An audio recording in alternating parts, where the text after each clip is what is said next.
Hey everybody, beau-hindman back with a quick video. I wanted to show some of my new bits and bobs I've picked up from Galidor. Galidor is something I truly love. If you haven't seen my past videos on custom monsters like this one here, this is a Galidor kind of creation I built using random parts and random toys, and I just did some basic. Oh, look at the dust! I did some basic dry brushing, some paint chipping, and some other techniques to kind of give him this cool look. He is completely posable, so really fun. You can see how you can make some really fantastic toys with the kits. They're not really kits. What they are is they're made from Lego. They were a series. If you don't know, they were a series of toys in the early 2000s that didn't really do very well. Lego, I think they had an animated series. You can look for it on YouTube and of course watch it, and it didn't really fire off that great. It didn't do really well.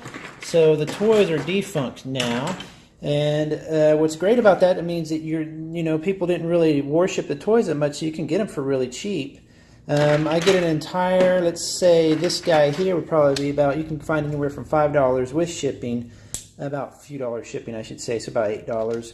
Or I got these, let's see here, I got probably 4 or 5 figures just delivered today for about $10. So you can get them really cheap. And what's great about them, like if you look at this guy, he's so cool. He's one of my favorite characters.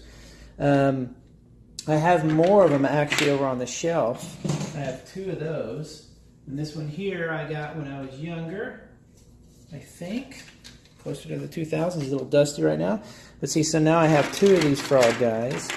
I mean, just look how chunky they are. Absolutely fantastic. So I now have 2 of these. What I'll probably do is customize one way and make one look the other. If you actually look, the one on the right skin is a little bit darker, which is fantastic. I hope so. I hope there's some differences like that. So you can pick these up, and then once you get them, they're Legos, so they're meant to be taken apart and put back together. Of course, that means that you can take them apart and put them back together in fantastic ways. You can take his legs and put it on this guy. Let's see if I can. There you go. So you can do like stuff like that. And whatever you feel like. In fact, some of these are still wet because I washed them. When you get them from eBay, you want to wash all the toys and stuff you get. So you can make a froggy-looking guy like that. And because they're so big and chunky and they're Lego, they lock into place. So you can make these kind of tall, crazy-looking ones like this. Oops, dropped apart. You can make these tall, crazy ones looking, like this one, and then you can pose it in all these cool ways. You can make them doing, a wave, or you can make them reaching for something, or carrying a gun. You can do all sorts of neat stuff. On this one, all I did, though, is I ended up gluing this little half here to this front part because it was kind of loose. It wasn't really tight. But the entire rest of this figure is posable. You can pose it in a million different ways, and it locks into place, which is fantastic. You do have some limitations.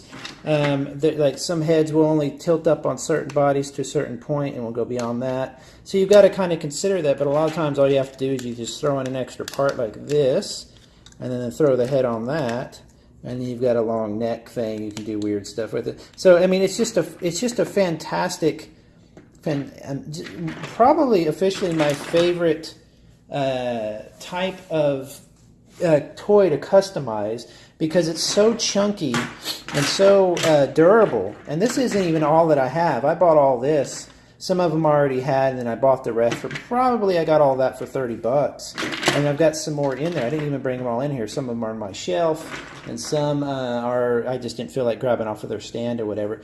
But as you can see, they just make fantastic chunky toys that even just how they are, they look great on the shelf. But once you do some dry brushing, or even if you give this a custom paint job, you're going to be able to see just how incredible these guys can look. I mean, look at the details. I showed this guy, he's a little dusty, but I showed him last time because he's probably my favorite one. He's just so chunky. And then look at all that room. You have the lip and everything for customization. It's just incredible. Oh, that'd be cool, a 2-headed one. Look at that. So some parts are more handy than others. Like you're going to find strange parts like this that you're going to need to build certain creatures. What I would probably recommend is that if you want to build, look at that. if you want to build some weird creature or whatever and you don't have the part, go to eBay, just search for Galidor, and you're going to find all sorts of packs and stuff. A lot of the time, you can also, you might get, let's see if I can find it. Sometimes you'll get, yeah, like I got some strange bits like this in there. I don't know what that's. That's just some toy that doesn't belong to Galidor. That's something else. So I'm kind of interested to see what that is. But so a lot of times in eBay, a good eBayer will take photos of everything they're sending you. But this is something you're going to see a lot of. You're going to see this McDonald's toy version that is super duper primitive. And you'll actually see a lot of people on eBay selling them at almost normal kind of Galidor prices. It comes with this, which by the way is a very nice head. Yeah, here's a little weird dog creature that you can build. It comes with really, let me see if I can find, where'd the little basic legs go? Anyway, it has some really basic legs. Here they are. Like this. And these came in McDonald's toys. Now, I won't use these. I hate these. But if you take that part off, that part you're going to chunk probably. But if you look, this actually holds standard heads, or standard parts, like from the normal kit. So I'm going to use the special screwdriver here, take this apart, and then I'll have a joiner, like a two-parter joiner. This, where the arm and the other arm is, I might take that off and block it off, I don't know.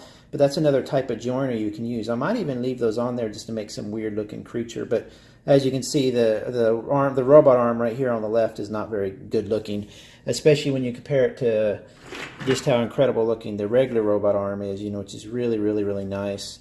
This guy here I took and I built it. It doesn't come like this. It comes more like with the robot head and all that. I took him and highlighted, or dry brushed him and highlighted all the details in his skin and all that.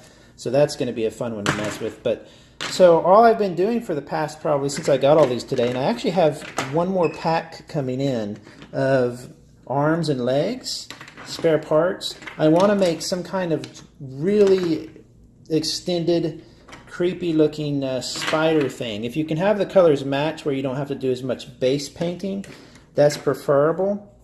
But like on this guy here, he was mostly reds and blacks. So I didn't want to have to paint all that. I just did some basic dry brushing and scratching and stuff.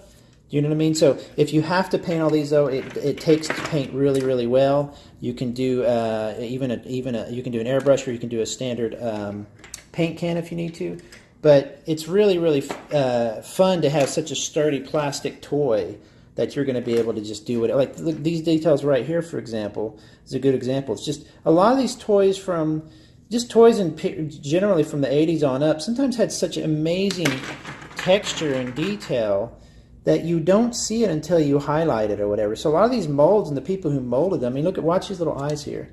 They have this little different gimmick. Now that head is different than this head, which that one has like bluish eyes. This one has yellow based eyes. So even just little stuff like that, like little details that you can see. But like that skin texture is very nice. The fur, especially when I highlighted that, it really popped.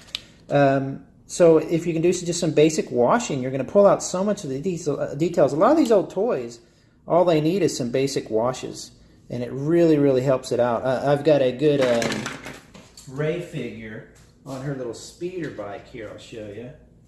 And I got this for $5. And I loved Ray in the movie, and I loved her speeder bike. But look how just basic that looks. They just threw some paint on there. But all this needs is some dry brushing, or some washing, I should say. And it's going to make everything pop really, really nice. All those details that you just can't. They mold them really, really nicely. They make them look really, really cool. And then you never really see the details because there's just no type of... The only time you're going to see really much of a wash or those details really pop, or a lot of weathering. Really nice weathering is going to be on a really deluxe toy. One that cost more than $5. Of course, that was on sale. But I've got all these bodies, so I might even use these as some kind of bulk foot thing. I don't really know. I started to do some basic washing experiments on this one. So see, I just threw a wash on it and just let it sit there. And that's just letting the wash sit there. And you can see how much the details pop out compared to, let's say, the fur on this. That was it. Just a quick look at the new stuff that I got. Galidor, still a fantastic building system. If you like it, go buy some, customize them. I'll be back with some more customization videos soon. Have a good night. Bye-bye.